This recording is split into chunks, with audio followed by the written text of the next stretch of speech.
ও ময়মনসিংহের মুসলমান, মুসলিম জাতির পিতার নাম হলো হযরতে সাইয়্যিদিনা ইব্রাহিম আলাইহিস সালাতু ওয়াস সালাম। আমার নবী ইব্রাহিম খলিল জীবনে অনেক পরীক্ষা দিয়েছেন, কথা কোন ঠিক কিনা? বাবা যেহেতু পরীক্ষা দিয়েছেন, সন্তান হিসাবে আমাদেরও পরীক্ষা দেওয়া লাগে, কথা কোন ঠিক কিনা? ও মুসলমান, একটা মৌলিক কথা মনে রাখবেন, দুনিয়ার জমিনে যে বা যারা হকের উপরে চলেছে চলবে, অতীতে তাদের উপরে বিভিন্ন ধরনের টর্চার এসেছে, জুলুম অত্যাচার এসেছে, বর্তমানেও আসছে, আবার কিয়ামত পর্যন্ত যারা হকের উপরে চলবে তাদের উপরে অবশ্যই অবশ্যই অত্যাচার আসবে, নির্যাতন আসবে, হামলা আসবে, মামলা আসবে, বিভিন্ন হুমকি দমকি আসবে, কথা বলেন ঠিক কিনা? কিন্তু যারা প্রকৃত অর্থে মুসলমান, তারা কোনো হুমকি ধমকির, হামলা মামলার, জুলুম অত্যাচারের পরোয়া করে না, কথা কোন ঠিক কিনা? কারণ মুসলমানের সন্তান, ইব্রাহিম নবীর সন্তান যারা, তারা পিছপা হওয়ার জাতি না, তারা পিছন দিকে ফিরে যাওয়ার জাতি না, তারা সামনের দিকে অগ্রসর হতে জানে, পিছন দিকে হটতে জানে না, কথা বলেন ঠিক কিনা? ইব্রাহিম আলাইহিস সালাতু ওয়াস সালাম কি আমার আল্লাহ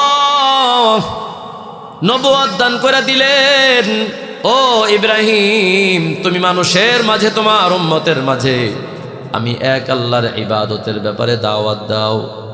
মানুষেরা যে বিভিন্ন দেব দেবী মূর্তিগুলোর পূজা করে, ওই পূজাগুলো করা থেকে তাদেরকে বের করে নিয়ে আসো।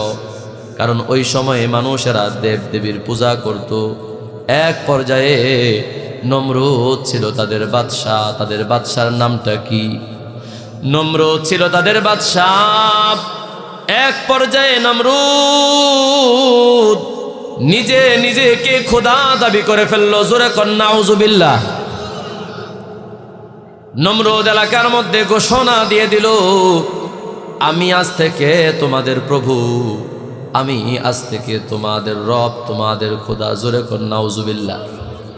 সুতরাং আজ থেকে ইবাদত হবে আমার, সেজদা করবা তো করবা আমাকে, অন্য কাউকে সেজদা করা যাবে না।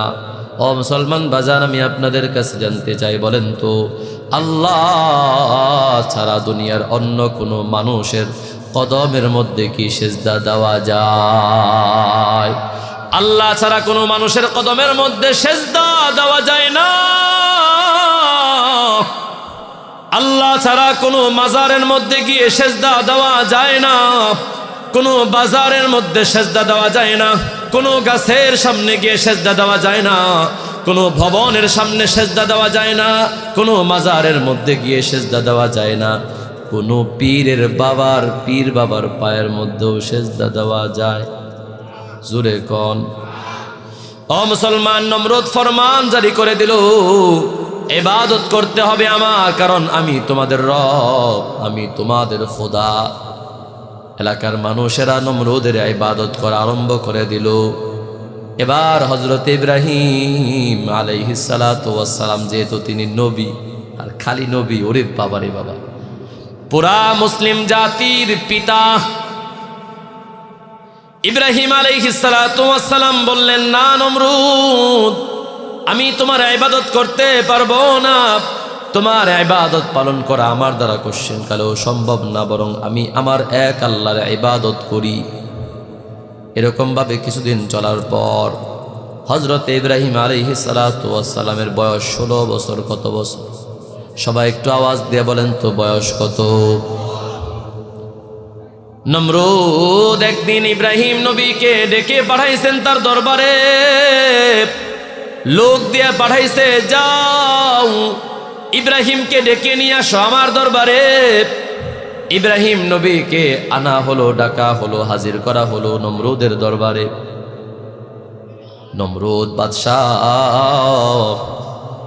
তার সভাসদবর্গ যারা আছে সবাই সামনের মধ্যে বসা। নমরুদ ডাক দিয়ে বলে, এ ইব্রাহিম বল, তোর রবের নাম কি? নমরুদ মনে করছে বলবে আপনি আমার রব, কি এটা বলবে নাকি?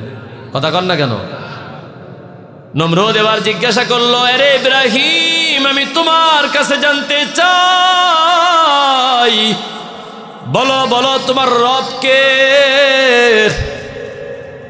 ইব্রাহিম নবী সুস্পষ্ট ভাষায় জানায়া দেন, রব্বি আল্লাযী ইউহয়ী ওয়া ইউমীত। একটু জোরে পড়া যাবে কি আল্লাহু আকবার? ইব্রাহিম নবী দীপ্ত কণ্ঠে আওয়াজ দিয়ে জানায়া দেয়, এই নমরুদ, আমার রবের পরিচয় জানমানি শোনো, আমার রবের পরিচয় শোনো। রব্বি আল্লাযী ইউহয়ী ওয়া ইউমীত, আমার রব হলেন এমন রব যে রব মানুষকে জীবিত করতে পারে, আবার মৃত্যুদান করতে পারে, জিন্দা থেকে মৃত্যুতে পরিণত করতে পারে, আবার মৃত্যুকে আমার আল্লাহ জীবিত করতে পারে। নমরুদ ছিল একটা আস্তা বাটপার বদমাইশ। নমরুদ ডাক দিয়া কয়, ক্বালা আনা উহয়ী ওয়া উমীত। ইব্রাহিম রে, তোর রব যেমনি ভাবে মানুষকে জীবিত করতে পারে, হায়াত দিতে পারে, আবার মৌত দিতে পারে, আমি নমরুদের পাওয়ার কিন্তু কম না তোর রবের মতোই। কয় কেমনে? কয় আনা উহয়ী ওয়া উমীত, আমিও জীবন দান করতে পারি, আমিও মৃত্যু দান করতে পারি। বলে এটা আবার কিভাবে সম্ভব? এবার নমরুদ তার এক সেনাবাহিনীকে ডাক দিয়ে বলল, এই সেনাবাহিনীর দল, যাও যাও, দুইজন লোক ধরে নিয়ে আসো, আসামি, দুইজন আসামি ধরে নিয়ে আসো। এবার সেনাবাহিনীর লোকেরা গিয়া দুইজন লোক ধরে নিয়ে আসছে, দুইজন একই অপরাধে অপরাধী।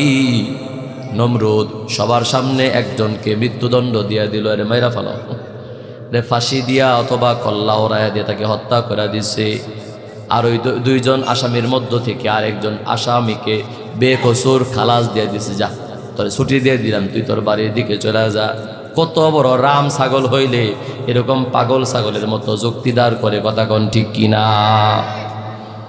ইব্রাহিম নবীরে কয়, দেখছনি ইব্রাহিম, দেখছনি আমি নমরুদের পাওয়ার, দেখছনি আমিও একজন রে জীবন দান করে দিলাম, চাইলে ওরে মারতে পারতাম, কিন্তু আমি রব, আমি খোদা নমরুদ, একজন রে বাঁচাইয়া দিলাম আর আরেকজন রে আমি মৃত্যুদান করে দিলাম। ইব্রাহিম নবী মনে মনে চিন্তা করে, এই বাটপার রে তো এমনি ধরলে কাজ হবে না, ওরে ধরা লাগবে ছাই দিয়া। কথা কন ঠিক কি? যেই মাছ পিছলা বেশি, বাইম মাছ হাতের মধ্যে কিন্তু এমনি স্বাভাবিক থাকে না, আরে ধরার জন্য কিন্তু চুলা থেকে ছাই বা বোনেরা ব্যবহার করে। কথা কন ঠিক? এবার ইব্রাহিম নবী চিন্তা করলো, ওর একটু ছাই দিয়া ধরা দরকার। ইব্রাহিম নবী সবার সামনে দীপ্ত কণ্ঠে এবার এমন এক বয়ান দিছে, নমরুদের অবস্থা খারাপ হয়ে গেছে। ইব্রাহিম নবী ডাক দিয়া কয়, ফাইন্নাল্লাহা ইয়াতি বিশ-শামসি মিনাল মাশরিকি। ও নমরুদ, বুঝলাম তুমি রব, তুমি খোদা, তোমার এত এত পাওয়ার আছে, তুমি চাইলে একজনকে জীবন দান করতে পারো, আবার চাইলেই আরেকজনকে তুমি মৃত্যুদণ্ড দিতে পারো। ওরে নমরুদ, আমি তোমার কাছে জানতে চাই, আমার রব হলেন এমন রব, আমার আল্লাহ হলেন এমন আল্লাহ, যে আল্লাহ দৈনন্দিন সূর্যটাকে উদিত করে পূর্ব দিগন্ত থেকে, ফাতি বিহা মিনাল মাগরিব। তুমি যদি রব হয়ে থাকো রে নমরুদ, তুমি যদি খোদা হয়ে থাকো, তুমি বেশি না একটা দিনের জন্য সূর্যটাকে পশ্চিম দিগন্ত থেকে একটু উদিত করে দেখাও। আল্লাহু আকবার বলেন।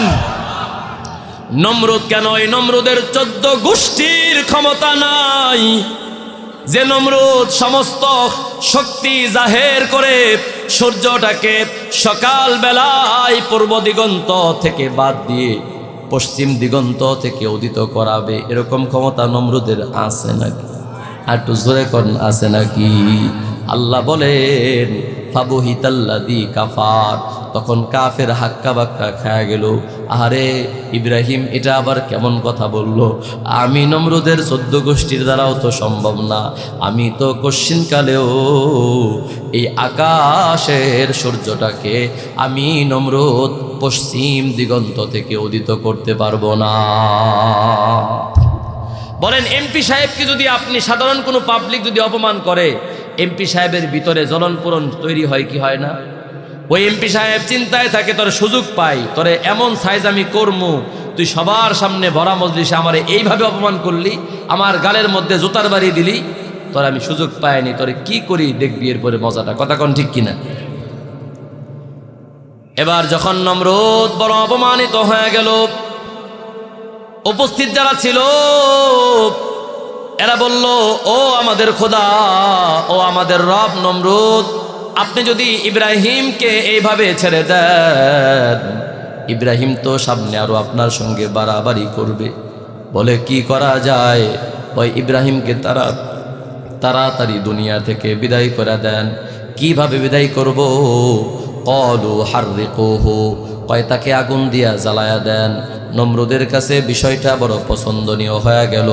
এবার নমরুদ ডাক দিয়া বলে, এ আমার দায়িত্বশীল সেনাবাহিনীরা কোথায় আছো? সামনে হাজির হও। সবাই হাজির হয়ে গেল।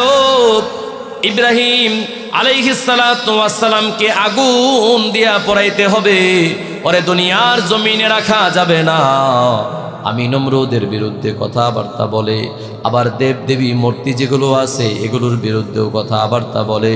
সুতরাং ইব্রাহিমকে দুনিয়ার জমিনে বাঁচতে দেওয়া যাবে না, তাকে দুনিয়া থেকে বিদায় করতে হবে। ও মুসলমান, আমি আপনাদের কাছে জানতে চাই, বলেন তো, রাখে আল্লাহ মারে? জোরে কন, রাখে আল্লাহ মারে আল্লাহ? ঠিক না কথা? রাখে আল্লাহ, মারে কে? মারে আল্লাহ, দুনিয়ার রাখে কে? কথা কোন ঠিক কিনা?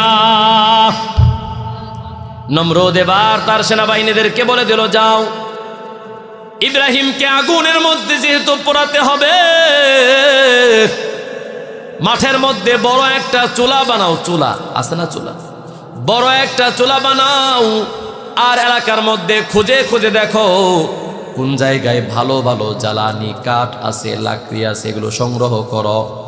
কিতাবের মধ্যে আসছে 1 সপ্তাহ অথবা 1 মাস সময় লাগাইয়া দামি দামি ভালো উন্নত মানের কিছু লাকড়ির ব্যবস্থা করা হয়ে গেল। নমরুদ এবার ডাক দিয়া বলে, তাড়াতাড়ি আর দেরি কেন? ওই চুলার মধ্যে লাকড়ি দিয়া আগুন ধরায়া দাও, আগুন জ্বালায়া দাও। সেনাবাহিনীরা সবাই মিলা ওই বড় চুলার মধ্যে লাকড়ি দিয়া আগুন জ্বালায়া দিছে। ও মুসলমান বাজান, 1 দিন 2 দিন জ্বালায় নাই, একে একে 30 দিন 1 মাস পর্যন্ত সেই আগুন জ্বালাইছে।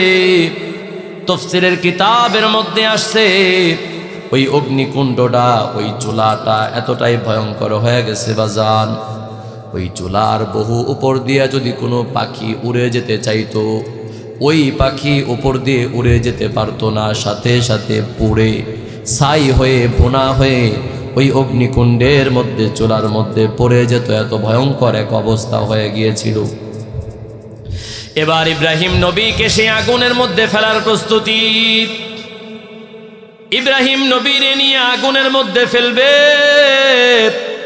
কিন্তু ওই যে বললাম আগুনের তীব্রতা, আগুনের উত্তাপ, আগুনের তাপ তেজ এত বেশি, ওই আগুনের ধারে কাছে যাওয়া যায় না। কিভাবে ইব্রাহিমকে আগুনের মধ্যে ফেলে আগুনের মধ্যে পোড়ায়া মারবে?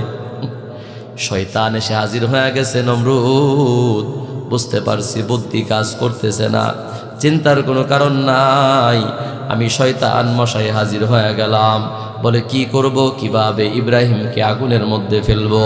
এবার শয়তান একটা বুদ্ধি দিয়া দিল, ও নমরুদ, তোমার লোকদের মাধ্যমে একটা কাঠ দিয়া যন্ত্র আবিষ্কার করো, এমন একটা যন্ত্র বানাও যেই যন্ত্রের মধ্যে ইব্রাহিমকে উঠাইয়া দূর থেকে আগুনের কাছে যাওয়া লাগবে না, দূর থেকে যাতে করে সেই অগ্নিকুণ্ডের মধ্যে ইব্রাহিমকে নিক্ষেপ করা যায়, এমন একটা যন্ত্র আবিষ্কার করো। নমরুদ তার সেনাবাহিনীদের মাধ্যমে এমন একটা যন্ত্রের আবিষ্কার করে ফেলল। ও মুসলমান বাজান, আমার আপনার কলিজার টুকরা নবী ইব্রাহিম খলিলুল্লাহকে এবার রশি দিয়া তার হাতগুলোকে শক্ত করে বাঁধা হলো। ইব্রাহিম নবীর পা দুইটাকে শক্ত করে বাঁধা হয়ে গেল। ওই যন্ত্রের মধ্যে ইব্রাহিম নবীকে উঠানো হলো। আসমান জমিনের মধ্যে যত আল্লাহর মাখলুক ছিল সকলেই বড় আশ্চর্যান্বিত হয়ে গেল। সকলেই চিৎকার করা আরম্ভ করে দিল, সকলেই কান্নাকাটি করা আরম্ভ করে দিল। আর আল্লাহর ডাক দিয়া বলে, আল্লাহ, তোমার নবী ইব্রাহিমের সঙ্গে তুমি আজকে কি খেলা খেলতেছ? আল্লাহ গো, এক্ষুনি তো নমরুদ আর তার সেনাবাহিনীরা তোমার নবী ইব্রাহিমকে অগ্নিকুণ্ডের মধ্যে ফেলে দিবে। আর যেই তেজদীপ্ত আর যেই ভয়ঙ্কর আগুনের ব্যবস্থা করা হয়েছে, আল্লাহ, এখানে যদি তোমার নবী ইব্রাহিমকে ফেলা হয়, তোমার নবীর কোনো অস্তিত্ব থাকবে না। আল্লাহ, তুমি তোমার নবীর উপর দয়া করো, রহম করো। সাইয়্যিদিনা হযরতে জিবরিল আলাইহিস সালাতু ওয়াস সালাম হাজির হয়ে গেছে। ইব্রাহিম নবীর কাছে এসে বলে, ও নবী ইব্রাহিম, আমি আপনার কাছে হাজির হয়ে গেছি। ও ইব্রাহিম বলেন, আমি আপনাকে কিভাবে সাহায্য করতে পারি? এই বিপদের মুহূর্তে তো আপনার সাহায্যের প্রয়োজন আছে। ইব্রাহিম নবী ডাক দিয়া কয়, হা ভাই জিবরিল, আমার তো এখন সাহায্যের প্রয়োজন আছে বটে, কিন্তু আমি তোমার সাহায্য গ্রহণ করব না। একটু জোরে বলা যাবে কি আল্লাহু আকবার? জিবরাইল আলাইহিস সালাতু ওয়াস সালাম ডাক দিয়া বলে, ও নবী ইব্রাহিম, এই বিপদের মুহূর্তে আপনি তাহলে কার সাহায্য চাচ্ছেন?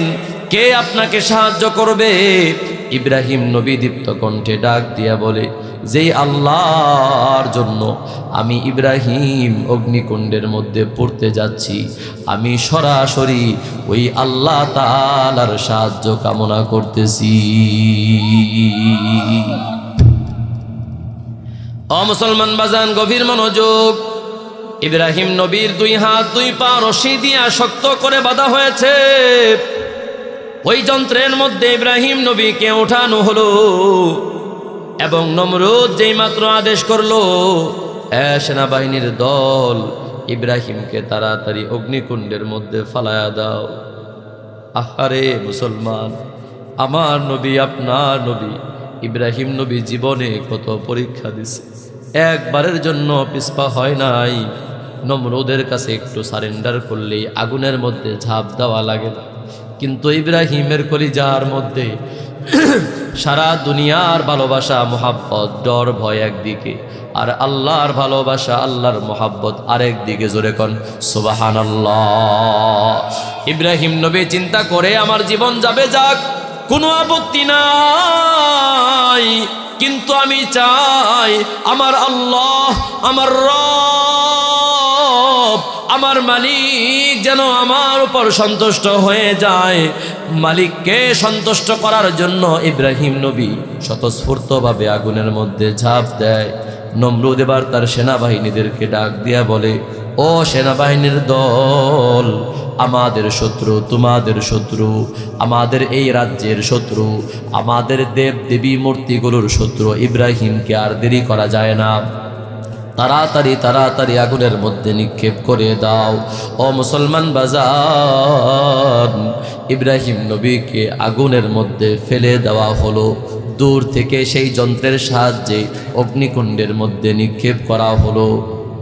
ইব্রাহিম নবীকে আগুনের মধ্যে নিক্ষেপ করতে দেরি হয়। আরশের মালিক আল্লাহ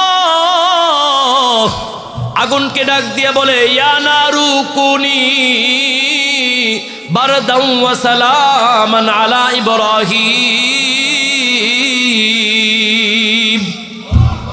আমার আল্লাহ ডাক দিয়ে বলে, আগুন রে, তোর বানানে ওয়ালা কিন্তু আমি আল্লাহ। আল্লাহু আকবার। এ আগুন, তোর ভিতরে জ্বালানোর পোড়ানোর ক্ষমতা কিন্তু আমি আল্লাহ তোরে দান করেছি। আগুন রে, সাবধান, খবরদার খবরদার, তোর ভিতরে এই মুহূর্তে যাকে ফেলা হলো তিনি দুনিয়ার কেউ না, দুনিয়ার অন্য কোনো মানুষ না, তিনি হলেন আমার খলিল, আমার বন্ধু ইব্রাহিম আলাইহিস সালাম। এবং তার থেকে আমার নবী আসবে, নবী মুহাম্মদুর রাসূলুল্লাহ। সকলেই পড়ি সাল্লাল্লাহু আলাইহি ওয়াসাল্লাম। আগুন রে ইব্রাহিম নবী থেকে ইসহাক নবী আসবে, আগুন রে ইব্রাহিম নবী থেকে ইসমাইল নবী আসবে। আর সেই ইসমাইলের বংশের মধ্যে আমি আল্লাহ এমন নবীকে দুনিয়ার জমিনে আগমন ঘটাবো, যেই নবীর জন্য আমি আল্লাহ এই 7 তবক আসমান আর জমিনটাকে সুন্দর করে সাজাইছি। ও ময়মনসিংহের মুসলমান বাজান, আগুন রে আমার আল্লাহ যখন আদেশ দিল, ও আগুন খবরদার, বারদাও ওয়া সালামান আলা ইব্রাহিম, আমার ইব্রাহিমের উপর তুমি এয়ার কন্ডিশন হয়ে যাও, শান্তিদায়ক হয়ে যাও, আরামদায়ক শীতল হয়ে যাও। মুসলমান বাজান বলেন তো, গরমকালে যদি কোনো মানুষ এসি গাড়ির ভিতরে ঢুকে অথবা এসি বাড়ির ভিতরে ঢুকে, বলেন তো তার কষ্ট হয় নাকি আরাম লাগে? একটু আওয়াজ দিয়ে বলেন তো, কষ্ট হয় নাকি আরাম হয়? মুসলমান বাজান, ইব্রাহিম আলাইহিস সালাতু ওয়াস সালামের উপরে আল্লাহ তাআলা আগুনকে নির্দেশ দিয়ে দিলেন, আগুন খবরদার, আমার ইব্রাহিম নবীর গায়ের একটা পশম একটা লোম যেন না পড়ে, খবরদার। আদেশকার, জোরে কোন আদেশকার? ইব্রাহিম আলাইহিস সালাতু ওয়াস সালাম ওই অগ্নিকুণ্ডের মধ্যে 1 সপ্তাহ মতান্তরে 40 দিন পর্যন্ত অবস্থান করেন। কয়দিন? 1 সপ্তাহ অথবা 40 দিন পর্যন্ত ইব্রাহিম আলাইহিস সালাতু ওয়াস সালাম বাজান ওই অগ্নিকুণ্ডের মধ্যে অবস্থান করার পর আগুনটা যখন স্বাভাবিকভাবে নির্বাপিত হয়ে যায়, ইব্রাহিম আলাইহিস সালাতু ওয়াস সালাম 16 বছরের টাকরা যুবক মানুষ আগুন থেকে যখন বের হয়ে চলে আসে, এলাকার মানুষেরা দেখার পর বড় আশ্চর্যান্বিত হয়ে যায়। ইব্রাহিম নবীকে ডাক দিয়ে বলে, ইব্রাহিম, তোমাকে তো নমরুদ আগুনে পুড়ে মারার জন্য, তোমাকে আগুন দিয়ে ভস্ম করে দেওয়ার জন্য এত ভয়ঙ্কর আগুনের ইন্তজাম করে তোমাকে সেই আগুনের মধ্যে নিক্ষেপ করা হলো। ও ইব্রাহিম, তুমি দেখি এখনো পর্যন্ত জীবিত অবস্থায় আছো। ও ইব্রাহিম, জানতে চাই বলো তো ওই আগুনের মধ্যে তোমার সময়টুকু কেমন কেটেছে? আল্লাহর নবী হযরত ইব্রাহিম খলিলুল্লাহ আলাইহিস সালাম ডাক দিয়ে বলেন, ও দুনিয়ার মানুষ, আমি ইব্রাহিম আল্লাহর নামের শপথ করে বলছি, যতদিন পর্যন্ত আমি আগুনে যাওয়ার আগে দুনিয়ার জমিনে স্বাভাবিক জীবনযাপন করেছি, আর এই আগুনের মধ্যে আমি 1 সপ্তাহ বা 40 দিন পর্যন্ত যে অবস্থান করলাম, আল্লাহর নামের কসম করে বলছি, এই আগুনের মতো প্রশান্তিময় শান্তিময় জীবন আমি ইব্রাহিম আর কোনোদিন কাটাই নাই। আল্লাহু আকবার, আল্লাহ আল্লাহ क्या मुबारक नाम है, अल्लाह अल्लाह मोमिनों का काम है, अल्लाह अल्लाह क्या मुबारक नाम है, अल्लाह अल्लाह आशिकों का काम है, अल्लाह अल्लाह इचे शीरीनिस्त नाम শিরো শাকর্মি কোনাদ জানাম তামাম। একটু জোরে জোরে বলা যাবে কি মারহাবা?